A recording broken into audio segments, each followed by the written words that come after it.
Nous remercions les camarades ici présents, les différents secrétaires généraux, donc, et les camarades de l'intersyndicale de l'administration. Donc nous avons convoqué ce point de presse ou conférence de presse, ça dépend, pour véritablement donc faire part à l'opinion nationale et internationale du dilatoire que l'État est en train donc de jouer. Mais avant tout d'abord, j'aimerais donc présenter donc, les différents secrétaires généraux qui sont présents, parce que comme vous le savez, nous avons jugé nécessaire donc, de joindre nos forces et de se battre ensemble pour que l'État respecte son engagement. Donc les différents syndicats qui sont présents autour de cette table, il y a donc les syndicats des chauffeurs de l'administration, le secrétaire général Matar qui est ici présent.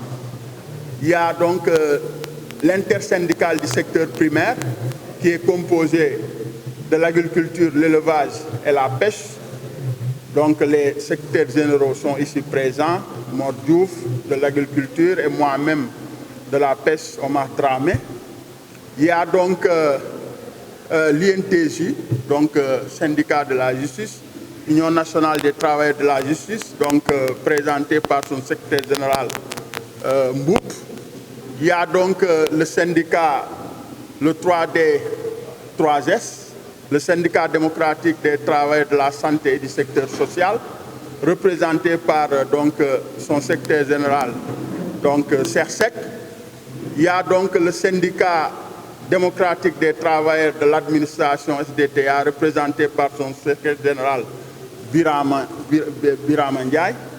Il y a donc le syndicat démocratique des agents de l'administration publique et parapublique, donc représenté par son secrétaire général Yaye Awa, et j'ai donc Yaye Awa, ici présente. Donc, il y a donc aussi le secrétaire général, donc le représentant du secrétaire général du syndicat des travailleurs national du commerce, donc représenté par M. Sarr.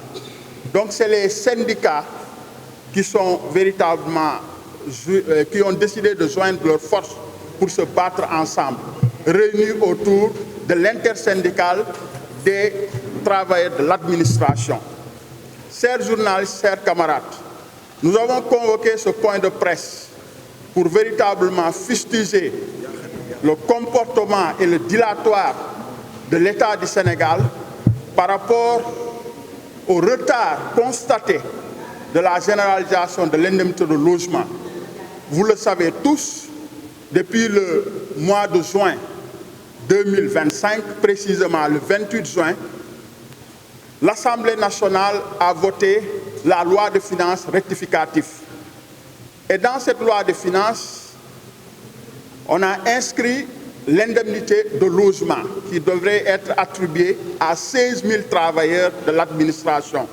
Cette loi a été promulguée et publiée au journal officiel le 10 juillet 2025. Jusque-là où on vous parle, l'indemnité de logement n'a pas été mise en solde, ce qui est extrêmement grave et que nous dénonçons avec la dernière énergie. Parce que c'est la première fois dans l'histoire architecturale de l'administration ou bien même de l'État, ou bien même des lois qui régissent ce pays, n'est-ce pas donc que véritablement on inscrit dans une LFR quelque chose que l'État doit faire depuis le mois de juillet et jusqu'à présent, l'indemnité n'a pas été mise en solde. Nous avons tous constaté que le pacte de stabilité sociale pour une croissance inclusive et durable a été signé et des engagements fermes ont été pris par le gouvernement du Sénégal. Et au courant de 2025, il y a des points prioritaires que le gouvernement donc, devrait véritablement exécuter. Il s'agit de cette généralisation de l'indemnité de logement. Il s'agit donc de la prime de présence des chauffeurs. Comme vous le savez, dans certains ministères, Donc, comme la santé, les chauffeurs ont une prime de prudence de 120 000, alors que les autres ministères n'ont que 60 000. Le gouvernement d'alors avait demandé de généraliser cette prime de prudence et jusqu'à présent, cela n'a pas été fait. Par ailleurs aussi, donc, le prime d'habillement des chauffeurs, on constate que certaines, donc, dans certains ministères, en disposent, d'autres n'en disposent pas.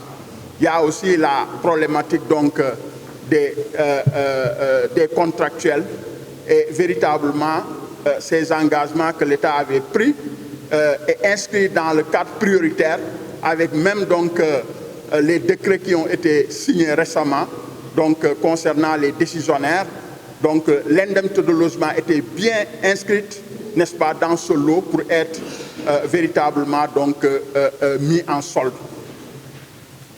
Et véritablement, quand nous avons constaté le dilatoire de l'État, et malgré les multiples, n'est-ce pas, donc, correspondances que nous avons adressées au Premier ministre, au ministre des Finances, au dialogue social, au ministre de la fonction publique, nous n'avions aucune réponse jusque-là.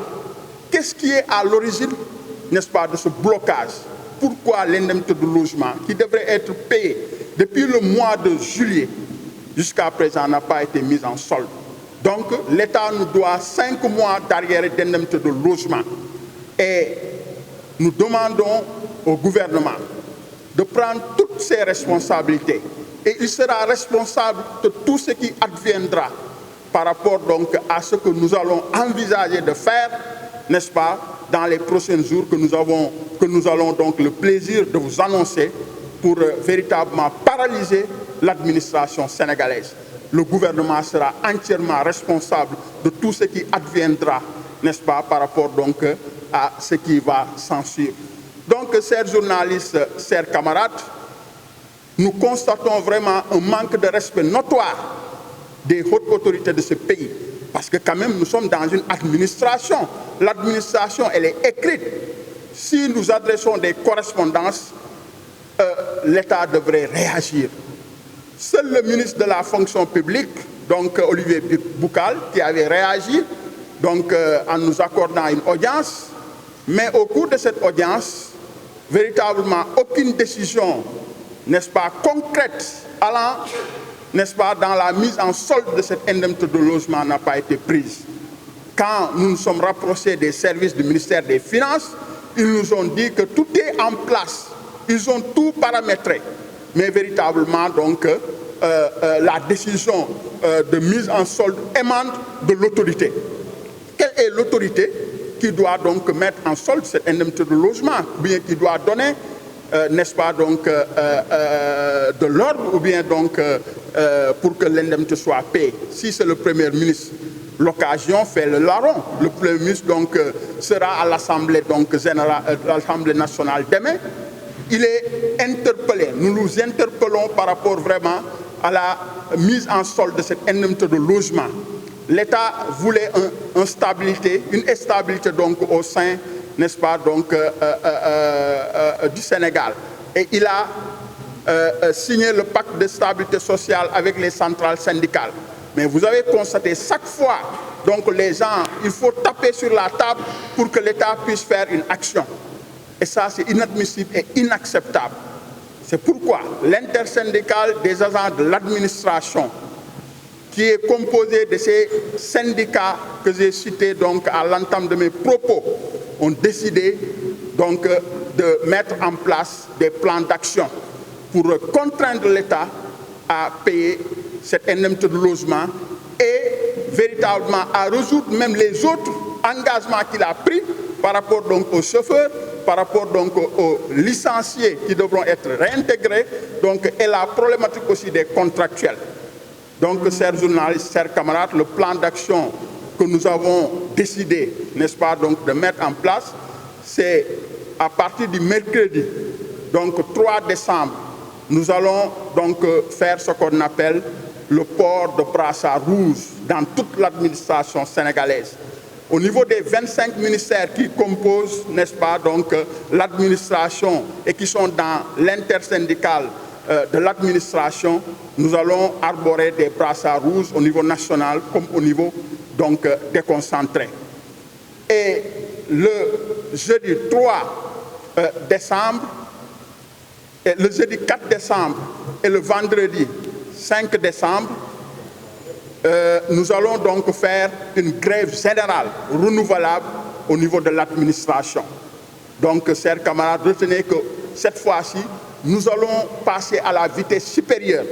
Nous avons toujours alerté l'État de cette situation, n'est-ce pas, qui pourra véritablement engendrer des conséquences au niveau de l'administration. Cette fois-ci, nous allons passer à la vitesse supérieure. À partir donc du jeudi 4 et vendredi 5 décembre, nous allons paralyser l'administration sénégalaise avec les syndicats, n'est-ce pas, qui véritablement sont autour de cette table. L'État sera responsable de tout ce qui adviendra des conséquences, parce que quand même, si on bloque le secteur primaire, la santé, la justice, n'est-ce pas, les chauffeurs de l'administration, donc les syndicats de l'administration, imaginez donc les conséquences qui peuvent surgir, qui découleront, n'est-ce pas, donc de ce mouvement de grève. L'État nous doit 1 milliard, donc 600 par mois, multiplié par 5. Et imaginez donc si la grève est enclenchée, combien de milliards seront perdus? L'État est averti. Avant d'en arriver donc à véritablement donc ce mouvement d'humeur, l'État a jusque-là 1 semaine pour réagir. S'il ne réagit pas, nous n'allons pas donc abdiquer, nous n'allons pas reculer, nous allons jusqu'au bout. Il n'y a aucune rencontre, n'est-ce pas, que les autorités peuvent faire en nous racontant, n'est-ce pas, quelque chose, si ce n'est que le paiement immédiat de l'indemnité de logement. Donc, même s'il faut le faire en émission spéciale, il faut le faire. Parce que quand même, il est inconcevable que depuis le mois de juillet jusqu'à présent, nous attendions cette indemnité de logement, cet engagement que l'État a pris. Et le pacte national de stabilité sociale, c'est un engagement fort de l'État. Donc, tout le gouvernement est engagé à respecter, n'est-ce pas, véritablement ce qui est inscrit dans le pacte. Chers journalistes, chers camarades, c'est ce que je voudrais véritablement donc faire part à l'opinion nationale et internationale, que nous entrons dans une bataille syndicale, n'est-ce pas, qui va être très rude. Et si l'État donc ne réagit pas, nous allons encore corser le mouvement après ces 48 heures de grève et le port de brassard rouge. Donc, chers camarades, chers journalistes, merci de votre aimable attention.